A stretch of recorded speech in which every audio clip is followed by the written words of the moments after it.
ஓடிவாங்க ஓடிவாங்க, டிஎம்கேக்கு சப்போர்ட் பண்ணுறவங்களாம் சீக்கிரமாக ஓடிவாங்க. ராசா என்னங்க நேற்று ட்விட்டரில் கமெண்ட் போட்டார், டிஎம்கே ஆளுங்க தான் நல்லா தமிழ் படிப்பீங்களே, சுத்த தமிழில் படித்து பாருங்கள், இப்படி தான் ஐயுஎம்எல்லையும் விசிகாவையும் பேசுவீங்களா? இது பார்த்தா டிஎம்கேக்காரன் என்ன ஆவான்? அந்த எரிச்சலில் தான் செத்துட்டானுங்களா என்னன்னு எனக்கு தெரியல. இது எப்படி விஜயால் சாத்தியமாச்சு அப்படின்னு இன்னும் கன்ஃபியூஷனில் இருப்பானுங்க. இது ரொம்ப பெரிய சாத்தியம் பண்ணுறதுக்கு இமயமலையெல்லாம் இல்லை. நம்ம கூட கூட்டணி வச்சுருக்க ஆட்சி, அவங்களுக்கும் ஆட்சியிலையும் பங்கு அதிகாரத்துலேயும் பங்கு கொடுக்கணும் அப்படின்றத டிஎம்கே இவ்வளோ நாள் அதை பண்ணலை, இவங்க பண்ணிட்டாங்க. அதுதான் திருமாவளவன் அவர்களை பாருங்கள் எவ்வளோ ஹாப்பியாக இருக்காரு அப்படின்ட்டு. ஸோ வன்னியரசு இந்த சீட்டில் உட்கார்றது அப்படின்றது ஒரு சாதாரண பெரிய விஷயமே கிடையாது. நம்ம தமிழ்நாட்டு மக்கள் அந்த அளவுக்கு எல்லாத்தையும் சிஸ்டமே மாற்றி வச்சுருக்காங்க.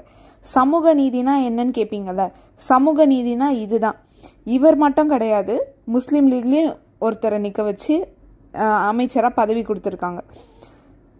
இது பார்க்குற மக்களுக்கு எப்படி ஃபீல் ஆகுதுன்னு தெரியல. ரொம்ப ஒரு நல்ல அரசியல்னால் இதை தான் நான் சொல்லுவேன்.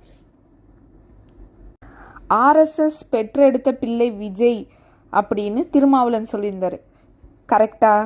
அதே தான் என்ன சொன்னார், பெரும்பான்மை கம்மியாக இருக்குன்னு கேட்டப்போவும் எனக்கு விஜய் மேலே இப்போ கூட டவுட்டாக இருக்குது, ஆர்எஸ்எஸ் பெற்றெடுத்த பிள்ளை விஜயாக இருக்கும் அப்படின்னு அவர் சொன்னாங்க. இப்போ நான் கேட்குறேன், அதே ஆர்எஸ்எஸ் பெற்றெடுத்த பிள்ளை தான் உங்களுக்கு இந்த மாதிரி ஒரு வாய்ப்பை கொடுத்துருக்காருங்க.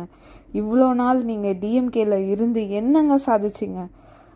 கொஞ்சமாச்சும் இந்த வீடியோ பார்க்குற எந்த கட்சியை சார்ந்தவங்களும் எனக்கு கமெண்ட் பண்ணுங்கள். இதெல்லாம் நீங்கள் ஒரு குத்தமாக சொல்ல முடியுமா அப்படின்னு எனக்கு கமெண்ட் பண்ணுங்கள், மனசாட்சின்னு ஒன்று இருந்தால். ப்ளஸ் ஐயுஎம்எல் என்னோடய ஃப்ரெண்டு ஒரு முஸ்லீம் ஃபேமிலி இருக்காங்க. நான் எலெக்ஷன் அப்போ கேட்டேன், நீங்கள் ஏன் டிவிக்கே ஓட் போடலை அப்படின்ட்டு. எங்களுக்கு டிஎம்கேல இருந்தால் தான் மதிப்பு, டிஎம்கேல தான் எங்களுக்கு ஒரு நல்ல கவர்மெண்ட் கிடைக்கும், இல்லைனா பிஜேபி உள்ளே வந்துடும் சொல்லியிருந்தாங்க. இப்போ அதே தான் நான் கேட்குறேன், டிவிகே ஆட்சியில் ஐயுஎம்எல் கூட்டணி வச்சுருக்காங்க, இப்போ என்ன சொல்ல போகிறாங்கன்னு எனக்கு தெரியல. இது பார்க்கறதுக்கு இந்த மாதிரி ஒரு அரசியல் வரலாற்றில் நடந்திருக்கானே நான் பார்த்ததில்லைங்க, இதுதான் ஃபஸ்ட் டைம். இனிமேலாச்சும் குறை சொல்லாமல் என்ன நடக்குதோ அதை போய் பாருங்கள், சரியா? இப்போ ஏன்னா எல்லாருக்குமே சம உரிமை கொடுத்துருக்காங்க. இது ரொம்ப அரசியலில் பாராட்டப்பட வேண்டிய விஷயம். இந்த மாதிரிலாம் எந்த எலெக்ஷன்லையாச்சும் 5 வருஷத்துக்கு ஒரு வாட்டி நீங்கள் ஆட்சியில் பங்கு அதிகாரத்தில் பங்கு பார்த்துருக்கீங்களா? ஸோ கான்ட்ரவர்சி ரொம்ப க்ரியேட் பண்ணாதீங்க.